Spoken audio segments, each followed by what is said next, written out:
أعوذ بالله من الشيطان الرجيم بسم الله الرحمن الرحيم الحمد لله رب العالمين وبه نستعين اللهم صل على سيدنا محمد النبي الأمي وعلى آله وصحبه وسلم رب اشرح لي صدري ويسر لي أمري واحلل عقدة من لساني يفقه قولي ولا حول ولا قوة إلا بالله العلي العظيم إلهي أنت مقصودي ورضاك مطلوبي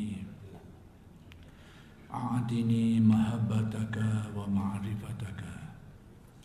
Assalamualaikum warahmatullahi wabarakatuh.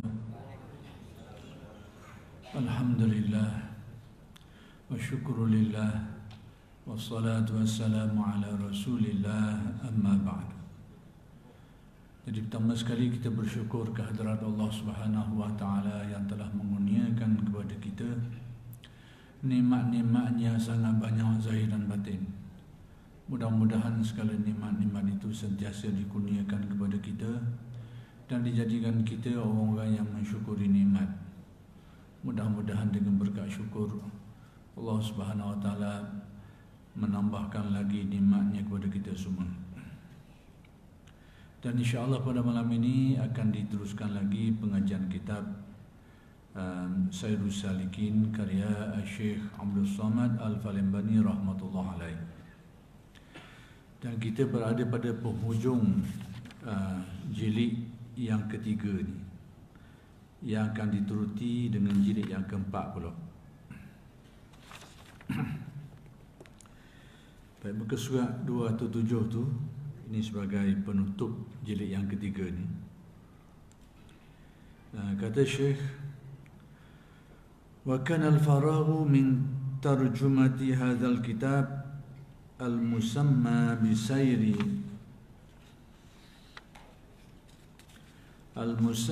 بسير السالكين إلى عبادة رب العالمين في مكة المشرفة يوم الخميس 19 من شهر صفر المبارك سنة 1197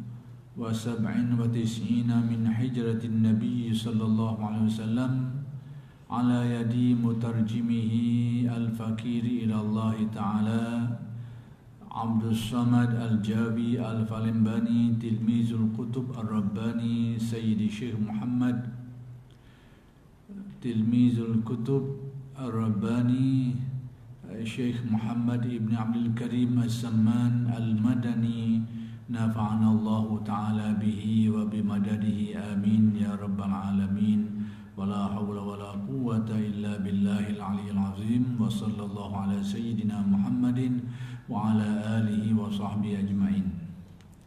Artinya, dan adalah tak kala selesai daripada menterjemah kitab ini yang bernama Sayrus Salikin. Kita nak baca Sayru pun boleh, nak baca Siaru pun boleh, tapi yang ghalib kita tengok Sayru lah. Dua-dua tu dari segi Arab boleh belaka. Maknanya tak jauh lagi lah, dekat-dekat juga, tapi adalah lain sikit dari segi makna dia tu. Yang bernama Sayrus Salikin, kalau kita baca Sayrus Salikin, maksudnya perjalanan golongan salik. Siapa dia salik? Yakni orang-orang yang menempuh perjalanan untuk menghayati tasawuf. Tapi sayru tu perjalanan umum satu je. Tapi kalau kita baca siaru, dia akan menjadi jamak bagi perkataan sirah. Itu juga dengan makna yang lebih kurang dekat. Tapi yang kita tengok yang biasa orang pakai sini sayru lah, sayru salikin.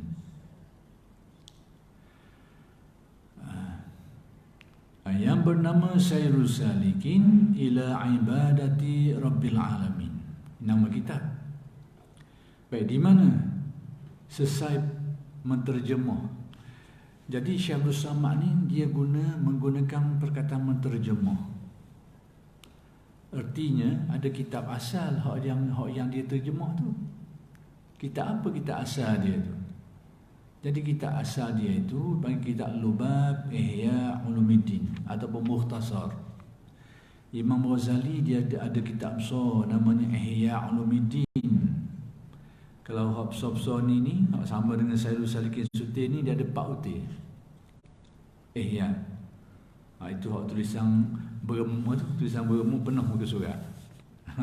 Hak yang cetakan baru ni dia jarakkan sikit, dia buat penggang jadi banyak lagi. Tapi hak tulisan yang lebih kurang gini ni 4 utir. Hak asal Ihya Ulumuddin. Kemudian Imam Ghazali membuat saringan daripada kitab tu, Imam Ghazali sendiri. Bukan orang lain, dia juga yang buat khulasah ataupun ringkasan yang diberi nama Lubab Ihya Ulumuddin ataupun nama Mukhtasar Ihya Ulumuddin. Jadi Syekh Abdul Samad ni dia terjemah yang kecil, tidak terjemah besar tu. Ringkasan tu lebih kurang sutir lah, kecil, kita tak besar ni. Kalau kita dengan saya ni separuh kita ni. Kitab apa ni Mukhtasar Ihya ataupun Lubab Ihya Ulumuddin tu. Jadi yang kecil itulah yang disyarah oleh Syekh Abdul Samad. Kemudian bukan yang diterjemah. Sebab tu Syekh Abdul Samad guna perkataan dia menterjemah. Sebenarnya dalam kitab Sairul Salikin ini bukan hanya terjemahan. Memang pada dasarnya dia menterjemahlah kitab ringkasan Ihya tu, dia terjemah, tapi dia tambah dengan huraian-huraian, didatangkan dengan kalam-kalam ulama, kata-kata ahli tasawuf dan sebagainya. Itulah hakikat sebenar kenyataan kitab Sairul Salikin ini. Jadi kalau kita nak tahu kitab yang kita mengaji ni Sairul Salikin, sebenarnya asal dia itu terjemahan terhadap kitab ringkasan Ihya Ulumuddin. Kemudian Syekh Abdul Samad dia tambah sikit lagi, dia tambah huraian-huraian dengan kata-kata ulama-ulama tasawuf terutamanya. Jadi dia bukan sekadar terjemahan sajalah, berserta dengan huraian-huraian tambahan, nukilan-nukilan dan sebagainya. Dan sebahagian daripada huraian terhadap kitab ini juga diambil daripada kitab Ihya sebahagian, selain daripada kitab-kitab karangan ulama-ulama lain lagi. Baik, di mana? Di dalam negeri Makkah. Diselesai tulis kitab ni di Makkah. Jadi Syekh Abdul Samad ni sekalipun dia ni orang Palembang Sumatera lah, tapi dia menghabiskan banyak waktu di Makkah lah. Dia mengaji ilmu dinu, jadi alim ulama dan karang kitab. Inilah antara kitab dia. Jadi berlaku selesai tulis kitab ni di Makkah. Mekah yang musyarrafah, Mekah yang mulia lah. Baik. Pada hari Khamis, dia selesai tulis kitab ni berlaku pada hari Khamis, pada 19 hari bulan Safar. 19 Safar yang mubarak, yakni 19 bulan Safar lah.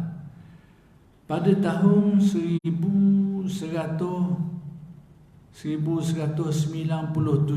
daripada hijrah Nabi sallallahu alaihi wasallam, 1197. Sekarang 1400. 1400 lebih. Jadi dia tulis kitab ni 1190 lebih kurang 1200 lah. 1200. Jadi nak jumpa zaman kita ni kat 200 tahun. Jarak kitab ni dengan zaman kita ni. Dan zaman dia ni 1190 ni, zaman ni lah lebih kurang lah dekat-dekat. Kalau saya tak lagi jauh pun, zaman timbulnya tokoh yang di kemudian hari orang nisbahkan gerakan itu kepada nama dia itu. Bukan nama dia, kepada satu gelaran yang dinisbahkan kepada dia, iaitu Syekh Muhammad bin Abdul Wahab, yang orang panggil Wahabi hari ni. Jadi zaman dia tulis kitab ni lebih kurang zaman tu. Pengarang bukan zaman Syekh Muhammad bin Abdul Wahab. Kerana Syekh Abdul Wahab dia hidup sekitar tahun tu 1100 lebih Hijriah. Mungkin dia dulu sikit ataupun sama, itu lebih kurang. Saya secara pasti tu saya tak ingat, tapi saya tahu lengkongan tu 1100 lebih. Itu memang zaman Syekh Muhammad bin Abdul Wahab, tokoh yang hari ni orang panggil gerakan Salafi Wahabi tu. Itulah tokoh pendiri dia, ataupun tokoh yang dikaitkan gerakan itu kepadanya. Jadi lebih kurang tak jauh dengan zaman Syekh Abdul Samad ni. Saya agak mungkin dang semasa lah, ataupun selisih gitulah lebih kurang dekat-dekat.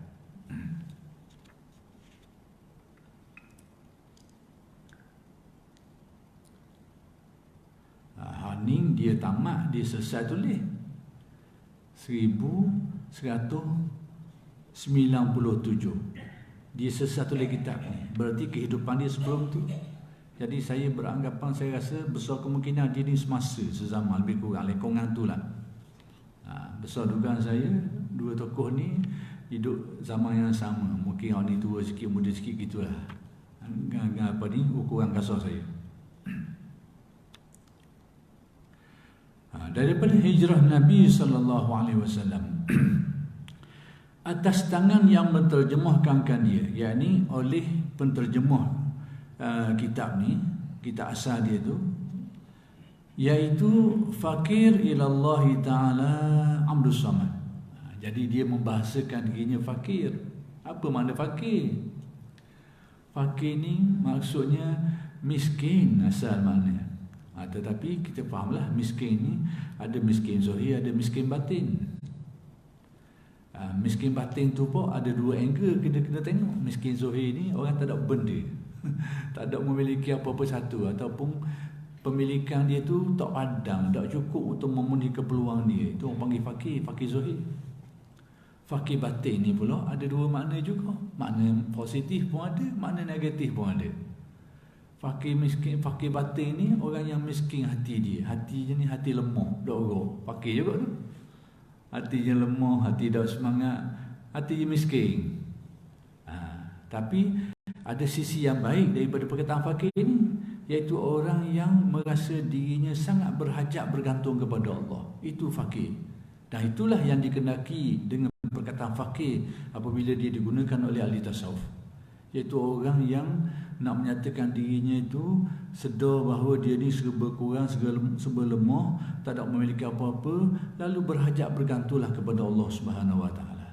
Jadi bila kita dengar ulama-ulama tasawuf meletak perkataan fakir depan dia tu, kita fahamlah apa yang dimaksudkan.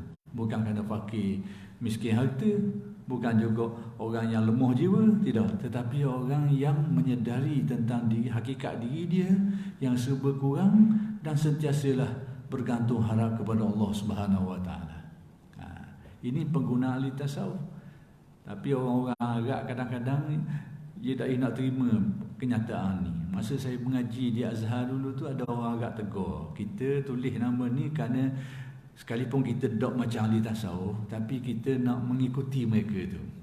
Jadi ada buku-buku, kitab-kitab yang saya beli tu, saya tulislah nama. Depan tu tulis Al-Fakir, kerana kita nak ikut mentauladani, nak teladang daripada ahli tasawuf ni. Sekalipun kita tak gitu hati kita, tapi kita cuba nak mengikuti. Orang Arab baca kitab saya, dia marah. Dia kata ini menggunakan perkataan yang menghinakan ni. Al-Fakir setengah tu, setengah ulama-ulama tasawuf tu ditambah lagi Al-Fakir wal-Hakir. Orang fakir kemudian yang hakir, yang hina. Jadi Arab ni bila dia baca tu, dia kata tak boleh buat gini, menghina dirimu sendiri. Dia marah kita. Padahal itulah yang digunakan oleh ulama tasawuf dengan makna yang sahih, makna yang positif. Hakir yang mereka masukkan itu bukan dengan makna mereka menghina diri mereka, tidak. Mereka sedar diri mereka, hakikat sebenar diri mereka ni memang hina. Tidakkah itu disebut dalam Al-Quran? Bahawa manusia ni dicipta ma'in mahin, daripada air yang hina. Itu disebut dalam Al-Quran. Dan buat ni jadi salah pula tu. Dia agak bukan boleh bakar belaka. Boleh bakar pun ada, tak boleh bakar pun ada. Sama macam Melayu jugalah. Hak molek pun ada, hak karu pun ada belaka. Jadi dia marah guna perkataan tu, dia kata macam kita ni menghina diri. Padahal dia ada makna-makna yang baik menurut kacamata tasawuf. Dan bila kita tengok kitab-kitab tasawuf guna perkataan tu, itulah yang mereka maksudkan. Al-Faqih mereka ini nak menggambarkan mereka ini sedar tentang diri mereka ni orang yang merasa diri mereka tidak memiliki apa-apa dan sentiasa berhajat bergantung kepada Allah. Al-Hakir pula iaitu kesedaran diri mereka terhadap diri mereka sebenarnya ni makhluk yang diciptakan Allah yang penuh dengan kehinaan. Bukan mereka menghina diri mereka sendiri, tapi mereka sedar hakikat tu seperti yang diberitahu dalam Al-Quran. Dua-dua perkataan ini kita boleh letak di bawah satu perkataan tawadhu. Orang yang bersikap tawadhu.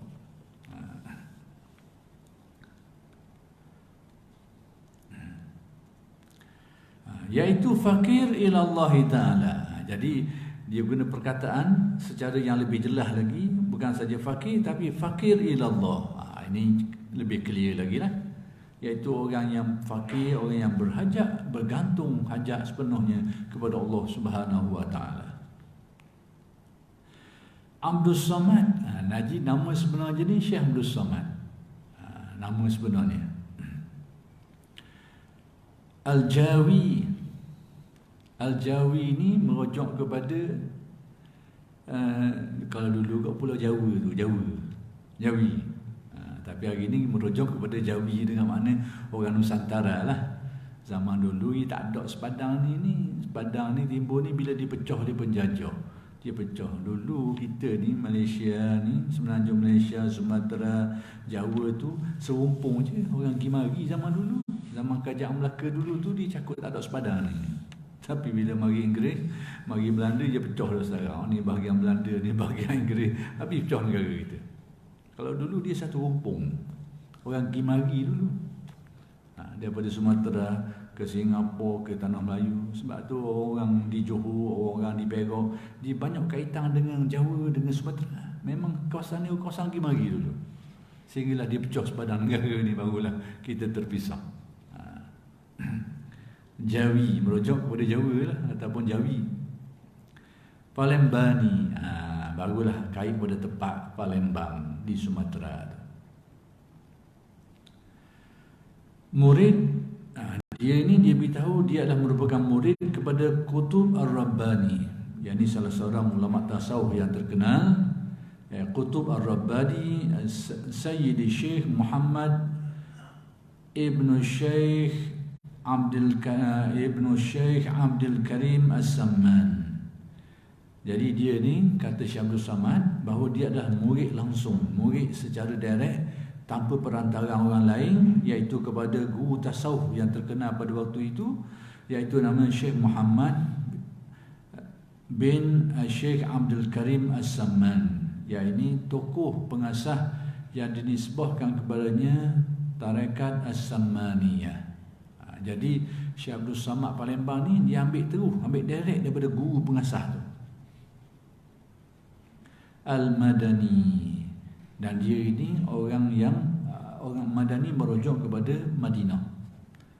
Jadi Syekh Muhammad bin Abdul Karim As-Samman ni dia orang Madinah, dan dia orang yang, kalau tak silap ingatan saya ni, dia ni orang yang dipertanggungjawabkan untuk jaga makam Nabi, makam Rasulullah sallallahu alaihi wasallam. Mudah-mudahan memberi manfaat Allah Ta'ala dengan dia dan pertolongannya akan kami ini. Harapan mudah-mudahan Allah Ta'ala memberi manfaat dan memberi pertolongan akan kami ini, ya Rabbal Alamin. Dan tiada aku mempunyai daya dan tiada aku mempunyai upaya melainkan dengan Allah Ta'ala. Yani la haula wala quwwata illa billah. Tak ada daya upaya melainkan Allah. Ada orang marah kata gini, dia kata-kata gini ni jadi Jabariyah. Gitu pula dah. Macam-macam hari ni. Macam-macam. Kita dengar ada orang marah kata gini. Tak ada daya upaya melainkan Allah, ataupun dengan bahasa lain, ubah suai bahasa sikit, segala-galanya mari daripada-Mu ya Allah, ketentuan-Mu ya Allah. Boleh kata gitu. Itu Jabariyah. Jabariyah ni bukan salah semua. Ada tempat betul dia, ada tempat salah dia. Tempat kenyataan segala-galanya datang dari Allah itu bukan tempat salah Jabariyah. Itu tempat betul dia. Dan kita pun yang pegang faham Ahlussunnah wal Jamaah pun gitu juga. Cuma salah Jabariyah tingkat mana? Apabila dia menolak usaha manusia ni yang masih ada akal waras ni. Manusia ada akal waras ni, dia nafikan usahanya. Sehingga dia buat apa-apa, dia rembah ke Tuhan belaka. Padahal itu akalan dia. Dia nafi bahagian usaha. Jadi keyakinan kita bahawa segala-gala datang daripada Allah, dan kita keyakinan kita itu adalah salah satu di antara rukun iman kita. Tunjang antu minabil qadari khairihi wa syarrihi. Engkau wajib percaya pada takdir Allah, baik atau buruk. Jadi itu dan sebut dalam hadis. Kalau dalam Al-Quran ungkapannya antaranya la haula wala quwata illa billah, itu kalimatnya. Demikian juga di dalam hadis la haula wala quwata illa billah, dan itu adalah ungkapan yang menjadi ungkapan yang biasa disebut oleh Nabi. Jadi kalau kita beranggapan kata kita salah tu berat nanang lah kita ni, kerana itu adalah ungkapan Nabi Muhammad sallallahu alaihi wasallam. Banyak doa-doa Nabi itu diselit dengan la haula wala quwata illa billah. Jadi salahnya Jabariyah bukan dari sudut itu, tapi dari sudut lain. Itu kita kena faham.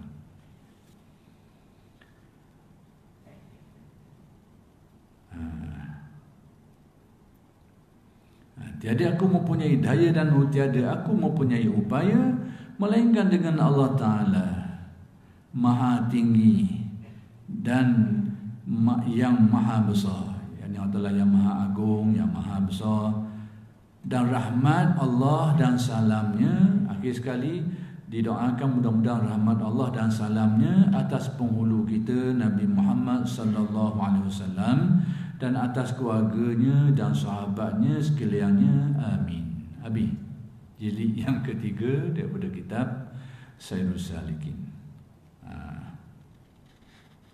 Jadi bersambung, oleh kerana kita ada masa lagi, kita ambil sikitlah jilid yang keempat ni daripada kitab Sayyidus Salikin.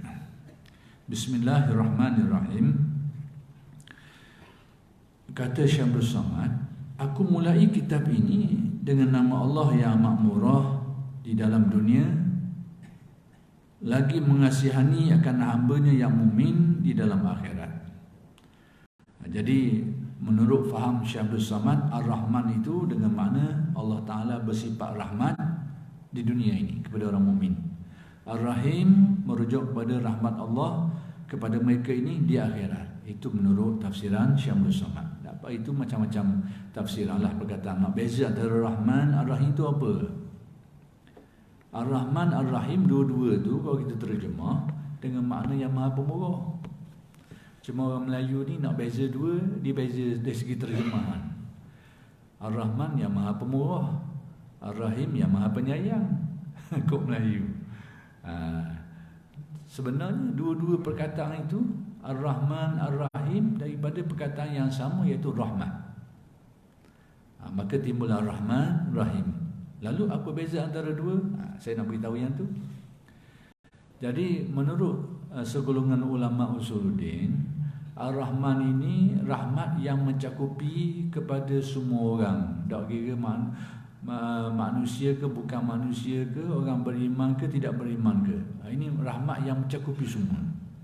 Memberi rizki, bukan saja orang beriman boleh rizki, orang tidak beriman pun boleh rizki juga. Kena molek, dia kaya lagi, kena molek. Demikian juga keselamatan dan rahmat-rahmat yang lain lagi banyak. Jadi umum mencakupi mukmin dan tidak mukmin. Adapun Ar-Rahim, iaitu rahmat yang hanya khusus untuk orang yang beriman, iaitu rahmat hidayah, rahmat taufik, rahmat iman dan sebagainya. Ini khusus untuk orang mukmin. Jadi itulah yang biasa dijelaskan oleh ulama-ulama kita lah. Cuma Syamsul Samad ni dia jelaskan Ar-Rahman, Ar-Rahim ni beza dia tu angle dia lain sikit. Sebenarnya tembung juga. Lalu kata Syamsul Samad ni Ar-Rahman ni rahmat di dunia ni. Jadi bila sebut dunia, sudah tentulah orang mukmin pun boleh, mukmin pun yang tidak mukmin pun boleh juga. Adapun Ar-Rahim itu dia kata rahmat di akhirat. Kita tahulah rahmat di akhirat ni hanyalah untuk orang yang beriman. Jadi tak jauh sangatlah bezanya. Cuma gaya menjelaskan itu lain sikit. Macam mana pula Ustaz kalau kita dengar orang kata kita masuk syurga ni kerana rahmat Allah Ta'ala, bukan ibadat. Betul. Jadi mana kalau kaya tadi tu rahmat bukan semua orang tu untuk masuk syurga. Orang mukmin sajalah. Kan? Jadi pada tadi tu merangkui semua orang. Itu semua segala kehidupan. Jadi apa dia beza kita? Rahmat itu perkataan rahmat. Yang beza sekarang bukan rahmat tu Rahman atau Rahim. Tu beza dia. Rahmat ni sama. Jadi bila kaitkan orang masuk syurga dengan rahmat Allah, berarti itu khusus untuk orang mukmin saja dapat. Berarti rahmat tu nak kait dengan nama apa? Sudah tentu kepada nama Ar-Rahim. Tu nak kait nama mana tu? Nak balik ke nama mana? Itu isu dia. Jelas Baik. Alhamdulillahillazi anzala al-Qur'an al-azima hudan lil muttaqin. Segala puji bagi Allah yang menurunkan Quran yang amat besar, iaitu petunjuk bagi orang yang takut akan Allah Ta'ala. Jadi Allah Ta'ala menurunkan Al-Quran. Jadi Syekh Abdul Samad ni kita tahulah, dia ni merupakan seorang sufi yang sunni, ahli sunnah wal jamaah. Maka apa-apa huraian ungkapan dia mesti selaras dengan akidah ahli sunnah wal jamaah. Jadi dalam bab ini dia kata segala puja bagi Allah yang menurunkan Al-Quran, turun. Sebab apa? Kerana dalam akidah ahli sunnah wal jamaah, Al-Quran itu dalam bentuk yang berbahasa ni adalah diturunkan. Dengan erti bahawa dalam keyakinan Ahlussunnah wal Jamaah ni Al-Quran itu adalah kalam Allah. Kalam Allah tu sifat Allah. Bila sifat Allah, dia adalah qadim. Dia adalah qadim. Maka oleh kerana sifat Allah Ta'ala ni laisa kamitslihi syai', mukhalafatuhu lil hawadis, tidak menyerupai sesuatu. Kita tak tahu macam mana kalam Allah tu. Cuma kita faham Allah Ta'ala tu boleh suruh, boleh larang, boleh cerita, boleh menjanjikan, boleh memberikan ancaman. Itu maksud Allah Ta'ala bersifat kalam. Tapi bagaimana Allah Ta'ala menyuruh, melarang, memerintahkan, mentaklifkan, menjanjikan, memberikan ancaman? Macam mana Allah Ta'ala buat tu? Itu kita tak tahu bagaimana benda tu berlaku. Kerana sifat Allah Ta'ala itu mukhalafatuhu lil hawadis, laisa kamitslihi syai'. Dah kita nak faham macam mana perintah Allah, nak faham macam mana suruhan dia dan larangan dia, maka Allah Ta'ala turunkan. Itu istilah turun tadi, turunkan sesuatu yang dapat difahami oleh kita. Maka yang diturunkan dengan bahasa Al-Quran itu, dengan bahasa Arab pada Nabi Muhammad, dipanggil Al-Quran, yang memahamkan kita tentang kalam Allah, sehingga kita boleh faham hakikat sebenar kalam Allah, tetap sesuatu yang tidak dapat kita bayangkan macam mana. Tapi Allah Ta'ala turunkan dia. Kerana kalam itu sifat dia. Bila sifat dia, dia adalah qadim. Nak faham kita. Saya nak kait sini ni bahawa Syekh Abdul Samad ni dia seorang sunni, seorang sufi yang sunni. Jadi perkataan-perkataan huraian dia, kalau kita tengok dari sudut akidah dia, memang tak akan lari lah, takkan apa-apa. Sebab saya sengaja sebut ini kerana ada hari ini kepahaman-kepahaman baru cuba nak menggambarkan Al-Quran ni makhluk, merujuk pada kitab Al-Quran tu. Itu Al-Quran tu, yang kitab Al-Quran tu makhluk. Kata-kata itu berbahaya. Kerana bila kita kata Al-Quran tu, kalau merujuk pada kitab tu, mushaf tu, helaian dia, tulisan dia, sebutan dia, suara dia, huruf dia dan sebagainya, dari aspek itu memang baharulah. Tapi dia menunjukkan kepada kalam Allah yang qadim. Dia menunjukkan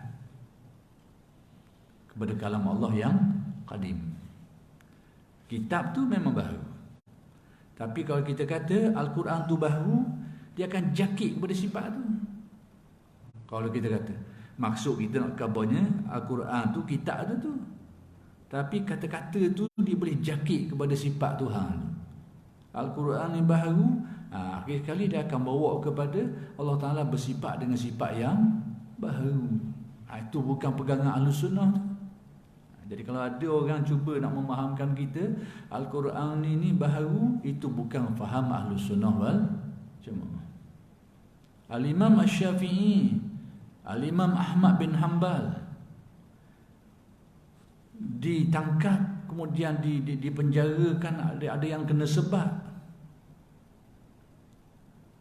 Disebabkan kerana tak tambuh terima kenyataan yang dipaksakan oleh kelompok Mu'tazilah dulu. Dia paksa orang ramai supaya terima kenyataan Al-Quran ni baharu, sekalipun merujuk kepada kitab tu, mushaf tu, tetapi kata-kata itu boleh bawa jakit tadi tu. Kerana Al-Quran itu adalah terjemahan ataupun menunjukkan kepada kalam Allah. Yang kalam Allah itulah sifat dia dan dia adalah qadim. Kalau kata Quran tu qadim, kalau kita kata Quran tu baharu, dia akan membawa implikasi dia bahawa Allah Ta'ala bersifat dengan sifat yang baharu. Itu kesan dia. Sebab tu Imam Syafi'i tak boleh terima kenyataan tu. Pada waktu itu kelompok Mu'tazilah ni yang merajakan akal ni menguasai pemerintahan Abbasiyah. Dan dia paksa orang. Kalau tuan-tuan kaji perkembangan Ahlus-Sunnah wal Jamaah ni, inilah mazhab yang bertahan sepanjang zaman, bukan dengan kekuasaan. Dia bertahan dengan hujah dia. Tapi setengah mazhab tu dia hanya berkembang kalau dia dapat kuasa. Tak ada kuasa, tak ada lah dia. Maka Mu'tazilah pun seperti itu, sekalipun menarik perhatian orang satu ketika dulu tu, tapi dia tak kuat dari segi hujah. Akhir sekali kecundang. Tapi pada waktu dia berjaya menguasai khalifah pada waktu zaman Abbasiyah tu, dia paksa orang terima kefahaman dia tu supaya orang ramai kata Al-Quran ni baharu. Imam Syafi'i tak terima. Lalu dia ditangkap, diseret. Kalau tak silap daripada Yaman ke tempat jauh dan perjalanan yang jauh, diseret. Imam Ahmad bin Hanbal ditangkap dan disebat. Di situlah berlaku keramat ni. Bila Imam Ahmad bin Hanbal disebat ni, kain dia terlorah. Tapi bila terlorah tu, Allah Ta'ala tutup, ditutup dengan pakaian lain yang orang dah pasang. Itu salah satu di antara kekeramatan yang Allah Ta'ala tunjuk pada Imam Ahmad bin Hanbal. Bila kain dia terlucut tu, ada sarung, ada benda lain pula yang tutup dia. Tapi kisah ni lah, nak paksa orang terima Al-Quran tu baharu. Pendapat Syekh Ibn Taymiyah pula pelik lagi. Al-Quran tu merujuk kepada kitab tu lah, ayat yang kita baca tu lah, suara yang kita sebut tu lah, tapi dia qadim. Ni pelik lagi. Itu antara pendapat yang yang disebut sebagai pendapat yang dikemukakan oleh Syekh Ibn Taymiyah. Jadi kita balik kepada asal lah, bahawa pegangan kita Al-Quran itu adalah kalam Allah. Kalam Allah tu sifat dia. Bila sifat dia, dia adalah qadim. Adapun Quran yang ada pada kita ni, iaitu adalah Al-Quran yang diturunkan dalam bahasa, kalau bahasa Arab diberi turunkan kepada Nabi Muhammad, panggil Al-Quran, untuk memahamkan kita tentang kalam Allah yang bersifat mukhalafah. Diturunkan kepada Nabi-Nabi sebelum ni. Nabi Musa diturunkan dalam bahasa dia, orang panggil Taurat. Diturunkan kepada Nabi Isa dalam bahasa dia, Injil. Diturunkan kepada Nabi Daud dalam bahasa dia, bahasa Kipti, atau orang panggil Zabur. Itu semua merupakan kitab-kitab yang sebenarnya menunjukkan, dia merujuk kepada kalam Allah yang laisa kamitslihi syai'. Ini faham yang dikemukakan oleh ulama Ahlussunnah wal Jamaah.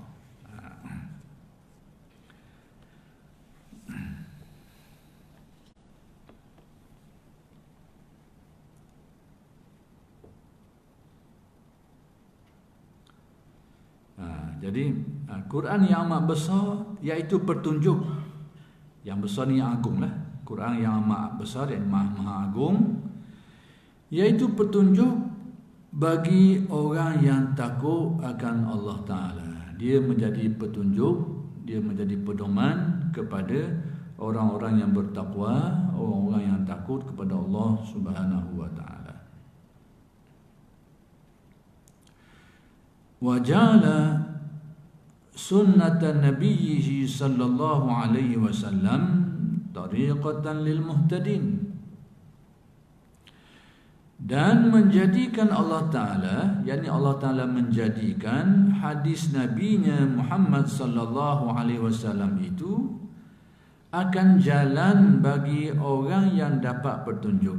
Yakni hadis-hadis Nabi itu sebagai pedoman. Tariqah ni jalan, pedoman. Untuk siapa dia? Untuk orang yang mendapat petunjuk tadi itu. Jadi orang yang mendapat petunjuk ni dia akan berpedomankan kepada hadis-hadis Nabi Muhammad sallallahu alaihi wasallam.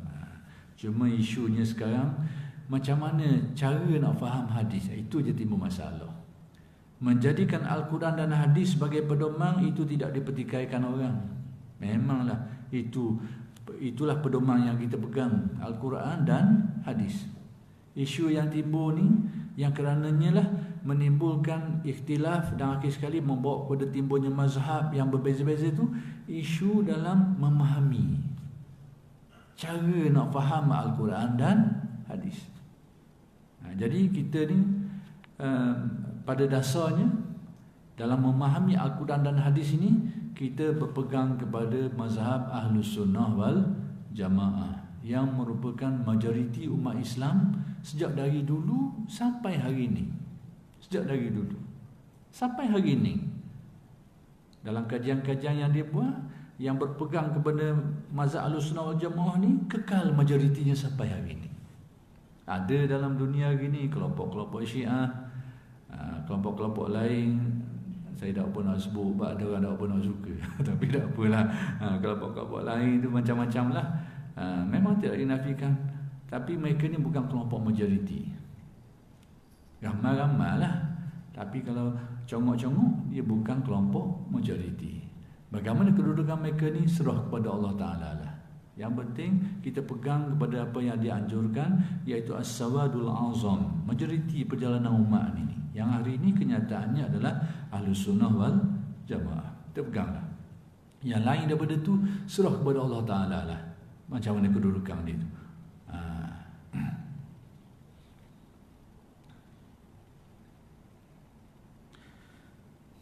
Wa fassarahuma bi ihya'i ulumiddin, dan ia mentafsirkan keduanya itu dengan kitab Ihya' Ulumiddin. Jadi Syekh Abdul Samad ni kata Al-Quran dan hadis tu memang itu pedoman, maka Quran dan hadis tu ditafsirkan. Antara yang menafsirkan Quran dan hadis tu ialah kitab Ihya' Ulumiddin. Siapa dia yang karang ni? Iaitu bagi Imam Al-Ghazali rahimahullahu ta'ala. Kitab Ihya' ni sejarahnya panjang dan pandangan alim ulama terhadapnya tu berbagai-bagai lah. Berbagai-bagai. Cuma saya nak beritahunya di dalam syarah Ihya' ni oleh Syekh Murtada Az-Zabidi ni, dia ada sebut satu kisah macam mana di satu zaman tu ada orang menolak kitab Ghazali tu dan membakar dia. Akhir kali dia bermimpi jumpa Nabi bersama dengan beberapa sahabat Nabi dan Al-Ghazali sendiri. Lalu berlakulah penjelasan tentang perkara ni. Akhir sekali dia dihukum sebab. Jadi yang anehnya ini berlaku dalam mimpi dia, tapi kesan sebab tu dia lekat atas belakang dia tu. Bila orang tahu, bila dia meninggal, orang nak mandi ke dia tu. Kesan sebab tu ada lagi.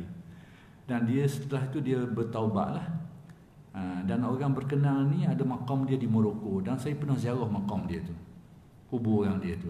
Orang yang terlibat dengan kisah yang disebut oleh Murtada Zabidi ni, yang membakar kita Ihya', yang akhir sekali mengalami mimpi itu. Wallahu a'lam lah. Jadi oleh kerana minggu ni ke minggu akhir kita lah sebelum Ramadan. Jadi selepas ni kita Ramadan, dan kalau diizinkan Allah, insya-Allah kita akan bersambung lah, kalau diizinkan lah, kalau ada ruang lagi, kalau ada kesempatan lagi bersambung selepas Ramadan.